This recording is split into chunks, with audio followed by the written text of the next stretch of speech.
¿Alguna vez te preguntaste por qué algunos aviones dominan los cielos mientras que sus hermanos son enviados silenciosamente a cementerios de aviones en el desierto? Hoy nos adentramos en una de las historias familiares más fascinantes de la aviación, el Airbus A318 y el A319. Dos hermanos nacidos de la misma filosofía de diseño, pero destinados a destinos radicalmente diferentes. Lo que estás a punto de descubrir no es simplemente otra comparación técnica. Es una historia de apuestas corporativas, brillantez de ingeniería y fuerzas del mercado que finalmente coronaron a uno con un éxito global y condenaron al otro a la oscuridad. Retrocedamos a 1993. Airbus estaba en la cima del éxito con el A320, pero reconoció una brecha crítica en su línea de productos. Los aviones, querían más flexibilidad. Aeronave que pudiera manejar rutas con diferentes cargas de pasajeros sin sacrificar la eficiencia. La respuesta de Airbus, el A319. Básicamente un A320 acortado que conservaba casi todos los sistemas de su hermano mayor y el diseño de la cabina. No se trataba de una mera ingeniería conveniente. Fue una genialidad estratégica. Al mantener los sistemas prácticamente idénticos, los pilotos podrían cambiar entre el A320 y el A319 con un mínimo de capacitación. Los equipos de mantenimiento no necesitaban almacenar distintas piezas. Para aerolíneas que enfrentan demanda estacional o ajustes de rutas. Esto comúnmente se traduce directamente en ahorros de costos. En 1995, el A319 realizó su primer vuelo y Suezar lo introdujo en el servicio comercial apenas un año después. Pero Airbus no había terminado de experimentar. ¿Qué pasaría si llevaran este concepto aún más lejos? ¿Qué pasaría si construyeran algo aún más pequeño? Entra el A318. Un atrevido experimento de miniaturización. Los ingenieros de Airbus básicamente quitaron 4 secciones y media del fuselaje del A319, creando un avión aún más compacto. Pero aquí es donde se pone interesante. El A318 no era solo una versión más pequeña. Fue diseñado específicamente para nichos de mercado a los que otros aviones no podían atender con eficacia. Pensemos en aeropuertos de gran altitud en regiones montañosas, terminales en el centro de la ciudad con estrictas regulaciones de ruido o aeropuertos más pequeños con pistas más cortas. El A318 fue construido a medida para estos entornos desafiantes. En 2002 realizó su primer vuelo y en 2003 Frontier Airlines ya transportaba pasajeros en esta maravilla compacta. En el papel, parecía brillante. Un avión que llenaba huecos donde los fuselajes más anchos eran excesivos y los turbohélices insuficientes. ¿Pero estaría el mercado de acuerdo con la visión de Airbus? ¿Tamaño? Bueno, en la aviación importa, pero no siempre de la forma en que uno se podría pensar.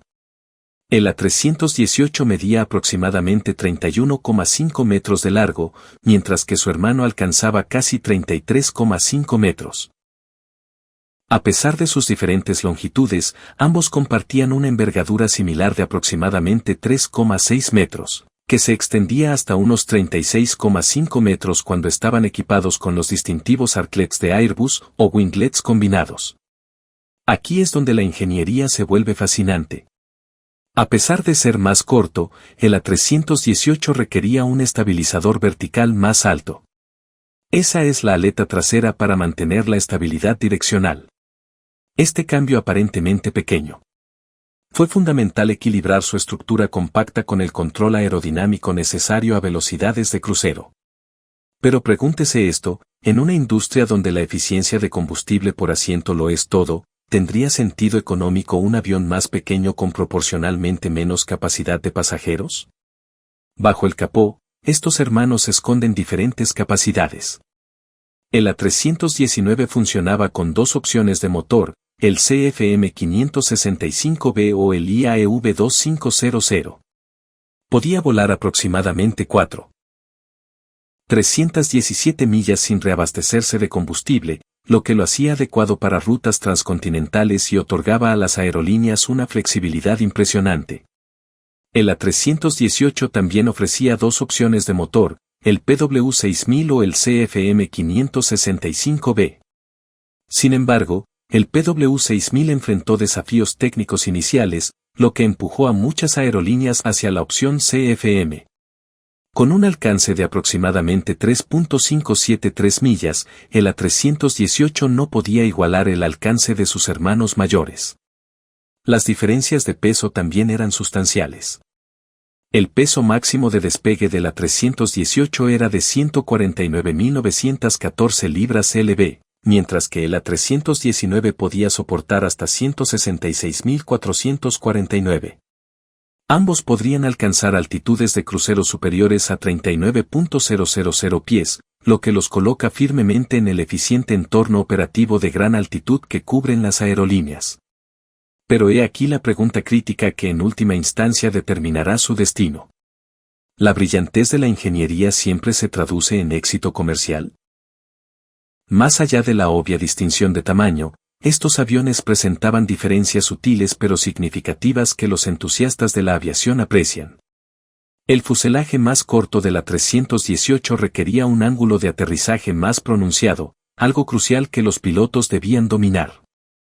Su tren de aterrizaje también fue modificado con una pata delantera más corta para optimizar la altura de la nariz durante las operaciones en tierra. Mientras tanto, el A319 mantuvo el mismo diseño de alas que el A320 y contó con salidas de emergencia adicionales para cumplir con las normas de seguridad para su capacidad de pasajeros. También podría equiparse con tanques de combustible adicionales para operaciones de mayor alcance. Considere esto. El estabilizador vertical del A318 fue ampliado para mantener el equilibrio con su fuselaje más corto. Tenía menos ventanas y una estructura de raíz de ala reforzada para compensar su diseño compacto. Sin embargo, el A319 se benefició de una aerodinámica inferior mejorada para una mejor eficiencia de combustible, y heredó el mamparo de presión trasero reforzado de las actualizaciones del A320. También admitía un tren de aterrizaje reforzado opcional para operaciones en aeropuertos con condiciones de superficie difíciles. ¿Recuerdas el ángulo de aterrizaje pronunciado que mencioné para el A318? Esa necesidad de ingeniería se convertiría inesperadamente en una de sus pocas ventajas comerciales, pero hablaremos de ello en breve. Ahora llegamos al corazón de por qué estos hermanos enfrentan destinos tan diferentes. El A319 ofrecía una economía favorable por asiento, especialmente en rutas con demanda constante. A medida que los precios del combustible aumentaron durante la década de 2000, su eficiencia siguió siendo relativamente competitiva. El A318, sin embargo, contó una historia diferente. Al haber menos asientos distribuidos en una base de costos operativos similar, volar cada asiento resultó desproporcionadamente más caro. A medida que los precios del combustible de aviación se dispararon, la justificación económica del A318 se hizo cada vez más difícil de justificar. Permítanme poner esto en perspectiva. Cuando el precio del combustible para aviones aumentó más del doble entre 2004 y 2008, aviones con economías marginales como el A318 de repente se convirtieron en pasivos financieros en lugar de activos. La versatilidad del A319 le permitió cumplir muchas funciones, desde vuelos regionales cortos hasta rutas internacionales sorprendentemente largas. Algunas aerolíneas incluso lo configuraron para servicio exclusivo en clase ejecutiva transatlántica. Se volvió particularmente valioso para operaciones en aeropuertos con calles de rodaje estrechas o espacios de puerta limitados. Mientras tanto, el A318 luchaba por encontrar su nicho. A pesar de sus capacidades especializadas, las aerolíneas descubrieron cada vez más que otras aeronaves podían realizar funciones similares de manera más económica. Las cifras de producción cuentan la historia claramente. Se fabricaron más de 1.500 A319 y las principales aerolíneas, como American Airlines, Lufthansa, British Airways y Air Canada, operaron flotas importantes. En marcado contraste, solo se construyeron 80 A318. Si bien aerolíneas como Frontier, Air France, LN y Avianca le dieron una oportunidad, aviones competidores como el Embraer 190 y eventualmente el Airbus A2 2100, originalmente el Bombardier Caris, Ofrecieron mejor economía en la misma categoría de tamaño. Pero el A318 tenía una ventaja notable que merece reconocimiento. Su capacidad para operar en aeropuertos desafiantes como el aeropuerto de la ciudad de Londres, con su pista notoriamente corta y su trayectoria de aproximación empinada. De hecho, esta capacidad dio lugar a uno de los servicios premium más distintivos de la aviación. British Airways operó una A318 en clase ejecutiva desde London City hasta Nueva York JFK, con una parada técnica en Shannon, Irlanda, para reabastecerse de combustible. ¿Por qué Shannon? Bueno, aquí viene la parte brillante. Los pasajeros podrían aprender con antelación sobre las aduanas e inmigración de Estados Unidos durante su breve escala en Irlanda, lo que les permitiría llegar a Nueva York como pasajeros nacionales y ahorrar tiempo valioso. Este servicio personificó el potencial de nicho de la 380, atendiendo a viajeros de negocios de alto rendimiento desde un conveniente aeropuerto en el centro de la ciudad con un servicio exclusivo. El avión fue configurado con solo 32 asientos cama y las tripulaciones de cabina recibieron entrenamiento especializado para la pronunciada aproximación a la ciudad de Londres. Sin embargo, incluso este servicio premium no pudo sobrevivir a las condiciones cambiantes del mercado y se suspendió en 2020 durante la pandemia. Esto plantea una pregunta interesante. ¿Puede un avión ser al mismo tiempo un éxito de ingeniería y un fracaso comercial? A medida que evolucionó la aviación, también lo hizo la estrategia de Airbus. El A319 recibió el nuevo tratamiento de opción de motor Neo, que presenta motores y aerodinámica mejorados. Aunque el A319 Neo no ha recibido muchos pedidos, sigue siendo una opción para aplicaciones específicas. Sin embargo, el A318 nunca recibió una variante Neo. Las aerolíneas comenzaron a retirar sus flotas de A318 a mediados de la década de 2010 y muchas de ellas fueron convertidas en aviones privados, reutilizadas para uso militar o canibalizadas para obtener piezas. Para 2025, solo un puñado de A318 permanecerán en servicio en aerolíneas comerciales. Ambos aviones ofrecían configuraciones de cabina flexibles, normalmente dispuestas en dos clases o en disposición económica. Los asientos de los pasajeros tenían un ancho cómodo de 18 pulgadas, con una separación que variaba entre 29 y 34 pulgadas según las preferencias de la aerolínea. Los modelos posteriores incorporaron cabinas mejoradas con iluminación ambiental, sistemas de entretenimiento y baños modernizados. Algunos A318 corporativos o gubernamentales fueron equipados con asientos completamente planos y opciones de conectividad avanzadas como Wi-Fi. La huella global de la 319 se extendió desde operaciones en desiertos abrasadores hasta pistas heladas en el Ártico. Algunos estaban equipados con puntas de ala que ahorraban combustible y reducían el consumo hasta en un 4% en vuelos más largos. Algunos incluso fueron certificados para rutas polares, lo que pone de relieve su versatilidad. La huella operativa de la 318 siguió siendo más limitada, principalmente en Europa y América. Varios de ellos fueron reconvertidos en lujosos aviones privados, mientras que otros encontraron una segunda vida como aviones de entrenamiento. Ambos aviones se beneficiaron de sistemas de diagnóstico avanzados que facilitaron la resolución de problemas y el mantenimiento más rápido. La similitud con la familia A320 hizo que la logística de repuestos fuera más eficiente y simplificó la capacitación técnica. Los patrones de mantenimiento variaron ligeramente. El A318, que normalmente vuela menos horas y ciclos, a menudo envejece más lentamente desde una perspectiva estructural. Algunos componentes duraron más de lo proyectado inicialmente debido al menor estrés operativo. Estos aviones no se limitaban al servicio de pasajeros.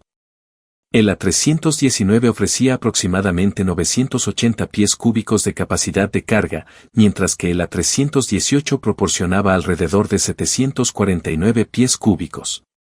Las aerolíneas utilizan frecuentemente esta capacidad para el transporte de correo y carga express. Ambos cumplieron con estrictos requisitos regulatorios de las autoridades europeas y americanas, incluida la certificación ETOP para operaciones prolongadas sobre el agua. Los modelos posteriores incorporaron mejoras ambientales para cumplir con los estándares de ruido y emisiones. A lo largo de su vida operativa, estas aeronaves recibieron actualizaciones aviónicas para utilizar sistemas satelitales de navegación global más nuevos, mejorando las capacidades de aterrizaje y la eficiencia operativa en espacios aéreos congestionados. La eliminación gradual de la producción de la 318 no generó un reemplazo directo de Airbus, pero la adquisición por parte de la compañía del programa Bombardier Carries, renombrado a 220, llenó efectivamente su posición en el mercado. El A2-2100 ofrece una economía superior, mayor comodidad para los pasajeros y tecnologías avanzadas. El A319, a pesar de la disminución de nuevos pedidos, sigue siendo parte de la línea de productos de Airbus y continúa prestando servicios a aerolíneas globales, gobiernos y mercados especializados. Su carácter común con la familia más amplia A320 garantiza su apoyo continuo y viabilidad operativa. Ambos aviones dieron lugar a interesantes variantes especializadas que merecen mención. El A319LR de largo alcance incorporó tanques de combustible adicionales para operaciones prolongadas. Perfecto para rutas con menor número de pasajeros pero distancias más largas. Estos tanques adicionales se colocaron en la bodega de carga debajo del piso de la cabina principal. El A318 Elite estaba dirigido al mercado ejecutivo y gubernamental, con interiores lujosos con salones, dormitorios e instalaciones para conferencias. Algunos estaban equipados con accesorios bañados en oro y asientos de cuero hechos a mano para jefes de Estado y ejecutivos corporativos. Varios A319 fueron modificados para aplicaciones militares, incluidas capacidades de reabastecimiento aéreo o sistemas de recopilación de inteligencia. Estos aviones especializados contaban con antenas de comunicación adicionales y equipos de vigilancia de largo alcance mejorados. La decisión de British Airways de discontinuar su exclusivo servicio A318 entre Londres y Nueva York en 2020 simbolizó el fin de una era. La ruta ya había enfrentado desafíos económicos antes de que la pandemia le diera el golpe final. Las excepcionales capacidades de ascenso de la 318, beneficiosas para los aeropuertos urbanos sensibles al ruido, no pudieron compensar sus desventajas económicas.